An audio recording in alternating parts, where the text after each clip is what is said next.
what's those little flying things? Drones? It's like you took a drone and went back a couple thousand years and you got to see what they did to our Lord when they whipped him and when he went to the cross. Is that really what it looked like? It was really, really hard to take. And for all those people that came out of that movie, they kind of all felt the same way, like, what was that? Right? And see, like Pastor Joe's heart was, well, they need to hear the rest of the message. Yeah, he did that for you, but now you need to hear the rest of the message. It's because he loved you. See, and if I'm walking in that love that Jesus gave me, well, geez, what does that look like?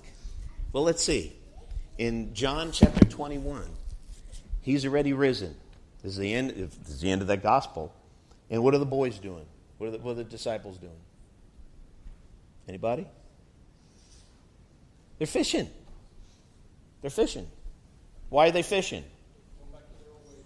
That's what we know to do. Where's Jesus? So he's around. We've seen him. We heard him. But it's like we kind of like don't know what to do. So when you don't know what to do, what do you do? Hello. You do what you normally do. So what's Jesus doing? He's on the bank. What's he doing? He's grilling fish. I love the Bible, man. See, it's so real. If this was the fairy tale thing, it'd be like, oh, he floated down from the clouds. He had these, he was all white, and he said the most wonderful things. No, he's on the bank. He's grilling fish. He's asking the guys in the boat, you catch anything? Nah. Put your net on the other side. Holy schmoly woly, what in the world? Now they can't even pull all the fish in. So here's Peter. That's got to be the Lord. Drops his cloak, jumps in the water, on the way to the Lord. The Lord asks him, Peter, do you love me? Well, yes, Lord, you know I love you. Well, then feed my sheep, which is love what I love, people. Peter, do you really love me? Now remember, every time you ask him at least these first two questions, when the word love in the Greek was phileo, which is friend. You love me like a friend. Well, sure, Lord, you know I love you. And then the third time, Peter, do you love me? Lord, my goodness, when he said that, he said agape love. Do you love me unconditionally? Lord, you know all things. Feed my sheep. And when I heard Pastor Joe Stoll, who used to be the president of the Moody Bible Institute, give this message at Ottawa Baptist Church at a Moody Men's Conference, he said to us in the group, who's got fish in their back pocket? Any of y'all got fish in your back pocket? In other words, are you doing what you used to do rather than what I've called you to do? Does that make sense? Are you still doing what you used to do rather than what I've called you to do? And understand me as I give this message. It's coming to me too. That's one thing about giving a message. And Pastor Tommy will tell you that. When, like he told me, it takes about 12 hours to prepare a message. When you give a message, the message comes to you first. So it's coming to me. Don't think I'm pointing my finger at anybody, because that mirror's got my big old face in it. I have to deal with that. So, Scott, would you be so kind and put that video on, and then we'll close.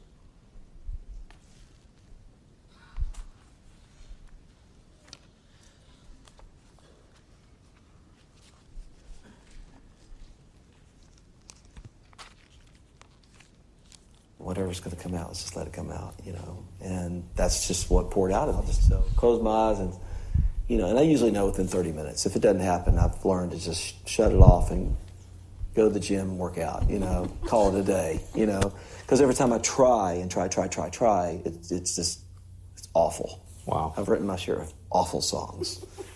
And so and then all of a sudden you play something and all of a sudden it just kind of it's almost like you caught it. It's almost like it fell out of the sky. You caught it. Went, wow. Thank you, God. What was that? And all the stars are singing. I went, I've never written anything like that before. And it made my heart leapt, Wow. Something sort of sputtered inside of me and going, that feels like a contagious melody. Wow. And so then you stay on it. Yeah. You stay on. Well, you got a nugget. You got 4 bars of a nugget. that might have a shot. I love it. I know what brings the greatest joy in my life, and it's not selling millions of records, and it's not getting awards. It's my platform, and I've got this, and I never would have had the platform if it hadn't been for the success. Then you get this platform, and the platform, which is scary, a lot of responsibility, too much is given, much is required. Yeah. What are we going to do with the platform? Yeah. Oh, let's be a Compassion, great idea. Yeah. Bono, Africa, great, awesome. Rocketown, this place I've got in downtown Nashville, rescuing kids. And just, I feel like I'm just getting started, So to me, it's like you're inspiring people to get out of themselves and go do something for somebody. Because that's the greatest joy in my life, is being able to, you have some kid who came to Rocketown and said, man, I almost took my life. I was going to take my life. And somebody at Rocketown befriended me and didn't care what I'd done, just accepted me for who I was. And I'm a completely different person. I'm going, it's worth it all. Yeah. And there's a lot of those stories. I probably won't know most of them until I get to the other side. That's okay, But that's the fun part of my job, is what you get to do with the success. You're either going to be a rock star or you're going to change the world. Yeah. Wow. And beautiful. I don't want to be a rock star. As you get older and hopefully get a little wiser, we're all not there yet. We'll get whole when we cross the other side. But you just learn and recognize what's really important. And it's not about you. You get to know that every year of your life. It's not about you. So what's your posture? What's your motivation? Right before we came to this farm to do our first service, we held a little meeting in our great room. We had this big great room in our house, and there was like 50 people in there. And everybody just started praying. All of a sudden it got silent. And I had my eyes closed, and usually I just love to sort of I don't know what my fingers are doing. Healing. Healing rain or whatever. And I started to write this song, Lord, let your light of your face shine on us. Just started singing, went, oh my gosh, what was that? What was that? And that was written on the spot in the middle of a prayer time, That's happened a lot, especially when you feel like you sense that the presence of God is, whatever you want to call it, thick. You just feel like you're sort of overwhelmed by, oh my gosh, what's going on here? And then these little pockets of downloads and your fingers start playing and you go, whoa, wow. So again, and it's a supernatural thing. I don't know if I can explain it, Truly. I really play by ear. I went to school. I was not a very good student. I just was able to play by ear, and I just have this gift. I can hear things, and I can just play. Mm-hmm. And I don't know how. I don't know. It just happened. We live worship 24/7.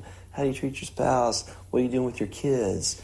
What are you doing with the guy at the grocery store? What are you doing with the guy at the gas station? Yeah. What are you saying to people every day? That to me, it's just it's the whole picture. It's the big picture. So sometimes it's hard for me to say, when people going, oh man, we're excited for you. You're the worship guy, but they equate that to the music, and I'm going on stage. Yeah. Yeah, and I'm going.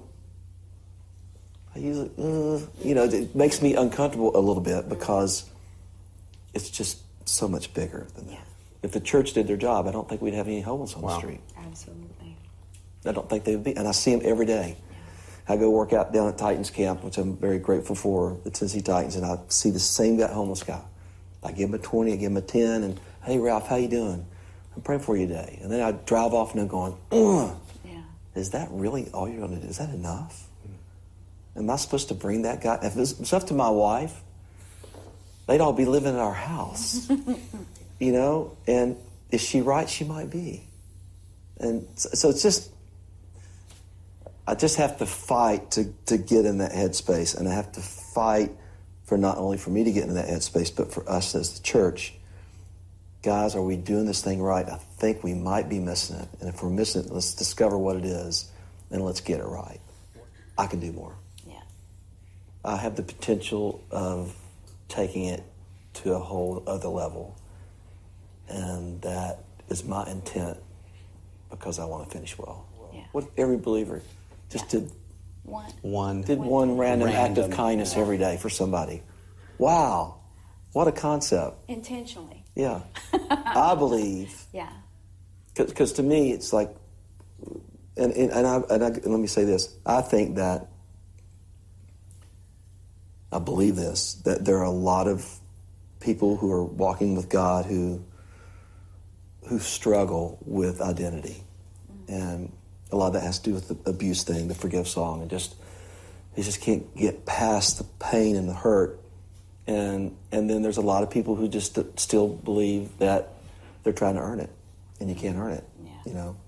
But if you get the world, if the church where I could wake up, if I could just snap my finger and wake up and they all go, oh my gosh, he calls me his own, and I'm his beloved. And then if you believe that, then all of a sudden it's not about you, and you go, I'm going to go change the world. Nice. And what if that happened worldwide? I think the world would look different, completely different. And that's my prayer. In the last days, I'll pour out my spirit. And I just believe it's going to happen.